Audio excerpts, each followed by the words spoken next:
Long ago, before maps marked the island of Timor, the seas around it whispered in tongues unknown.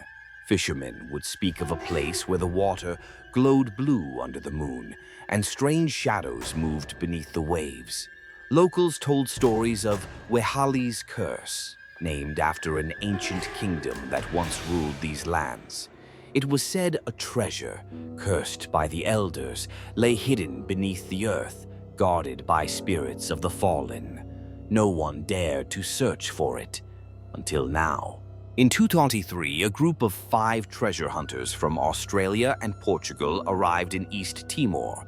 Led by anthropologist Dr. Elias Moreira, their mission was clear: uncover the lost royal vault of Wehali, rumored to contain gold masks, enchanted stones, and a scroll that could unlock heaven or hell.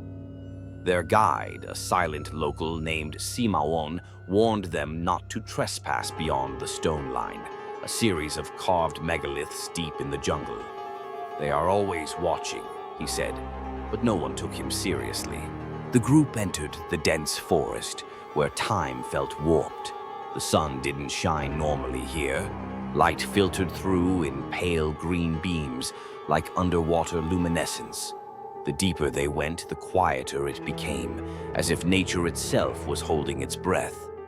At night they heard drumming, ancient, rhythmic, and untraceable.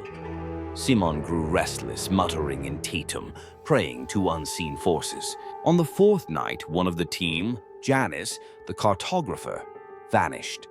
No footprints, no signs of struggle, just her journal lying open near the base of a strange tree, with human-like carvings. They found a note in her handwriting. "I saw her. She had no face, but she knew my name." The team debated whether to return. But greed, it whispers louder than fear. They stumbled upon a cave hidden behind a waterfall. Simon refused to enter, crying, "You are not welcome. They will choose now." Inside, the air was heavy.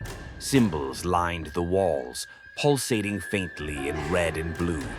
At the center was a stone sarcophagus bound with rusted gold chains. Dr. Moreira ignored the warnings and broke the seal.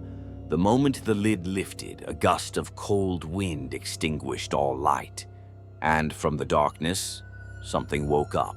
A figure emerged, tall, cloaked, and faceless. It didn't walk, it glided, it didn't speak, but every team member heard a different voice, one from their past, whispering their sins.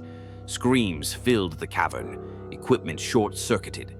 The cameraman, Leo, collapsed. His eyes burned black, his mouth stretched wide in silent horror. The others fled, but the exit had vanished. The cave was shifting, alive. Through fading sanity, Moreira recalled the legend of the Salt People, a cursed tribe that once protected the treasure. Betrayed by their king, they offered their souls to the spirits of the land, becoming eternal guardians of the vault. Simon, who had remained outside, confessed he was the last bloodline of the Salt People. "You broke the pact. Now you must pay it in blood." The faceless entity stalked them through the night. One screamed into the void, only to have her voice stolen, left mute, wandering in circles until her body withered like dry leaves. Another tried to set fire to the carvings. His body burned, but the flames turned blue and whispered in an unknown tongue. Moreira, now alone, tried to reason, pleading to be spared. But the faceless one showed him visions, every sin, every life he had desecrated in his quest for riches. Simon entered the cave at dawn. Only Moreira remained trembling, eyes white, mumbling nonsense. The sarcophagus had closed again, sealed by unseen hands. Simon whispered to the spirit in the cave, "Let this be the last." But the whispers responded, "No, there will always be more."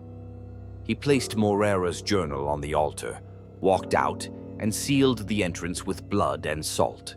Years later, the journal surfaced at a black market auction in Jakarta. Its contents were incomplete, pages ripped, burned, or stained with what looked like ash and seawater. The last entry read, The Faceless One is not a guardian, it is the debt collector. It doesn't protect the treasure, it is the treasure. The winning bidder disappeared 2 weeks later. The curse lives on. Some things are hidden for a reason. In East Timor, treasure is not gold.